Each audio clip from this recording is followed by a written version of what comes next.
नेपाल के लोग प्रोटेस्ट कर रहे हैं। नेपाल में दंगे हो रहे हैं और वो भी इतने बड़े स्केल में दंगे हो रहे हैं कि वहाँ की पार्लियामेंट तक में आग लगा दी गई है और कुछ लोगों को तो शूट तक कर दिया गया है।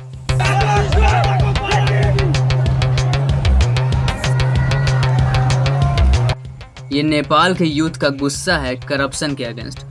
पर बहुत सारे लोगों को लगता है कि ये सारे प्रोटेस्ट चालू हुए हैं सोशल मीडिया ऐप्स के बैन होने की वजह से, पर रियलिटी अलग है और आज हम इसी चीज़ को डिस्कस करेंगे और मैं आपको समझाऊंगा कि कैसे ये जो प्रोटेस्ट हो रहे हैं ये करप्शन के अगेंस्ट हैं, ना कि सोशल मीडिया ऐप्स बैन होने की वजह से।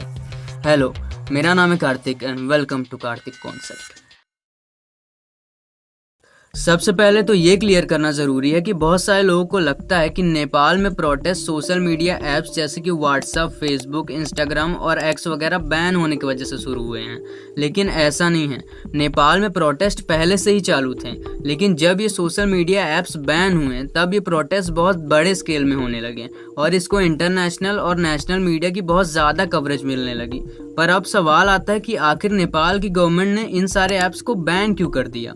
तो देखो, थोड़े टाइम पहले नेपाल की गवर्नमेंट ने इन सारे ऐप्स के सामने कुछ टर्म्स एंड कंडीशंस रखी थी, जिसमें नेपाल की गवर्नमेंट ने इनसे ये बोला था कि आपको अपना एक बंदा नेपाल में बैठाना पड़ेगा और हमारे साथ कोऑपरेट करना पड़ेगा और हमारी बातें माननी पड़ेगी। लेकिन ऑलमोस्ट सारे ही ऐप्स ने इन सारी टर्म्स एंड कंडीशंस को मानने से बिल्कुल मना कर दिया। सिर्फ एक ऐप ने ही इन टर्म्स एंड कंडीशन को मान लिया, वो मैं आगे आपको बताऊंगा कौन सा ऐप है। और फिर इसीलिए नेपाल की गवर्नमेंट ने इन सारे सोशल मीडिया ऐप्स को बैन कर दिया और इसका रीज़न यही बताया कि ये सारे ऐप्स की वजह से मिस इन्फॉर्मेशन फैल रही है और प्राइवेसी के इशूज़ भी हो रहे हैं। पर यहाँ पे एक ट्विस्ट है, नेपाल गवर्नमेंट की ये बात सेंस नहीं बनाती, क्योंकि नेपाल गवर्नमेंट ने बाकी सारे ऐप्स तो बैन कर दिए लेकिन एक ऐप बचा दिया, वो है टिकटॉक, जो कि फेमस ही मिस इन्फॉर्मेशन और अपनी उल्टी सीधी वीडियोज़ की वजह से है। अब यहाँ पे नेपाल गवर्नमेंट का कहना ये है कि टिकटॉक ने उनकी सारी टर्म्स एंड कंडीशंस को मान लिया था, इसलिए उन्होंने इसको बैन नहीं किया। लेकिन फिर भी अगर प्राइवेसी और मिस इन्फॉर्मेशन का इतना ही ख्याल है तो सिर्फ टिकटॉक क्यों बचा दिया, जबकि वो इसी चीज़ के लिए फेमस ही है और सबसे ज़्यादा मिस इन्फॉर्मेशन वही फैलाता है। और इसीलिए इंडिया जैसे कंट्रीज़ ने तो बहुत पहले ही इसको बैन कर रखा था। और इसी वजह से नेपाल के लोग बहुत ज़्यादा भड़के हुए हैं, क्योंकि उनका कहना ये है कि ये सारे ऐप्स मिस इन्फॉर्मेशन फैलाने की वजह से नहीं, बल्कि नेपाल के लोगों की आवाज़ दबाने के लिए बैन किए गए हैं। क्योंकि आजकल सोशल मीडिया एक बहुत ही ज़्यादा पावरफुल टूल है। आप एक बार सोच के देखो, नेपाल में इतने बड़े प्रोटेस्ट हो रहे हैं, ये बात आपको कैसे पता चली? ज़्यादातर लोग को सोशल मीडिया से ही पता चली होगी। अगर मान लो सोशल मीडिया नहीं होता तो ये जो प्रोटेस्ट की न्यूज़ है ये इतनी लाइमलाइट में कभी आती ही नहीं जितनी अभी है। और एक तो आजकल लोग सोशल मीडिया से बहुत ज़्यादा कनेक्टेड भी हैं। आजकल शायद ही कोई होगा जो फ़ोन का इनबिल्ट मैसेंजर यूज़ करता होगा किसी को मैसेज भेजने के लिए। आजकल तो सब लोग व्हाट्सएप या इंस्टाग्राम वगैरह यूज़ करते हैं अगर किसी को मैसेज वगैरह सेंड करना होता है। और ये सब तो छोटी मोटी बातें हैं। अगर हम थोड़ी और ज़्यादा डिटेल में जाएं और ओवरऑल देखें तो भी ये सारे सोशल मीडिया ऐप्स को बैन करना नेपाल के लिए एक बहुत ही बेकार डिसीजन है। मैं समझाता हूँ कैसे। देखो, नेपाल की इकोनॉमी का एक बहुत बड़ा हिस्सा टूरिज्म से आता है, क्योंकि नेपाल बहुत ही ज़्यादा सुंदर प्लेस है। लेकिन अगर सोशल मीडिया ही बैन कर दोगे तो लोगों को पता कैसे चलेगा कि नेपाल सुंदर है या नहीं? क्योंकि कोई भी आदमी अगर अपनी ट्रिप प्लान कर रहा होता है तो वो पहले सोशल मीडिया में ही देखता है कि आखिर कहाँ जाना है उसको। और इन सब के अलावा भी सोशल मीडिया से ना जाने कितने सारे बिजनेस ऑनलाइन चलते हैं। सोशल मीडिया कितनी सारी लोगों को जॉब्स देती है।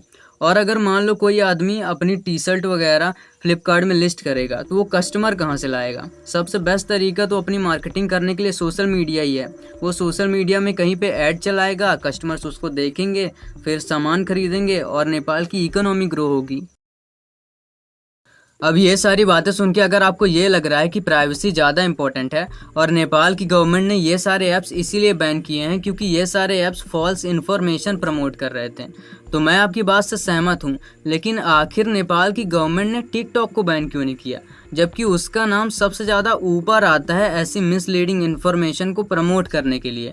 इसीलिए इंडिया जैसे कंट्री ने बहुत पहले ही टिकटॉक को बैन कर दिया था। मानता हूँ कि टिकटॉक ने सारी टर्म्स एंड कंडीशन जो कि नेपाल गवर्नमेंट ने उनके सामने रखी थी उसको एक्सेप्ट कर लिया है, लेकिन फिर भी अगर नेपाल की गवर्नमेंट को इतना ही ज़्यादा प्राइवेसी की परवाह होती तो नेपाल की गवर्नमेंट टिकटॉक को भी बैन करती, क्योंकि उसका नाम सबसे ऊपर आता है इन मामलों में। तो ये सब होने के बाद अगर करंट सिचुएशन की बात करें तो नेपाल में सरकार गिर चुकी है, क्योंकि वहाँ के prime minister KP Sharma Oli ने रिज़ाइन कर दिया है, क्योंकि उनके ऊपर जनता बहुत ही ज़्यादा भड़की हुई थी, इसलिए उनको तो रिज़ाइन करना ही था। और अगर आपके मन में ये सवाल आ रहा है कि अभी करंट टाइम पे जब वहाँ पे कोई प्राइम मिनिस्टर नहीं है तो नेपाल को लीड कौन करेगा, तो जब किसी कंट्री का प्राइम मिनिस्टर रिज़ाइन कर देते हैं तो वो कंट्री पॉलिटिकल ट्रांजिशन के स्टेट में चली जाती है। तो इस टाइम पे उस कंट्री को वहाँ के चीफ जस्टिस या दूसरी गवर्नमेंट की कमेटी लीड करती हैं, जब तक कोई दूसरा लीडर ना आ जाए। आई होप कि नेपाल की सिचुएशन जल्दी ही ठीक हो जाए और नॉर्मल हो जाए, और नेपाल की सिचुएशन बिल्कुल भी बांग्लादेश जैसी ना हो, क्योंकि बांग्लादेश में भी कुछ ऐसा ही हुआ था। आई होप कि नेपाल बांग्लादेश के रास्ते में ना जाए। और कुछ इंडियंस जो कि स्पोर्ट्स वगैरह के मामले में नेपाल गए हुए थे, वो भी प्रोटेस्ट के बीच में फंस चुके हैं। तो आई होप कि इंडिया की जो गवर्नमेंट है वो उन सारे लोगों को रेस्क्यू कर लें जल्दी से जल्दी।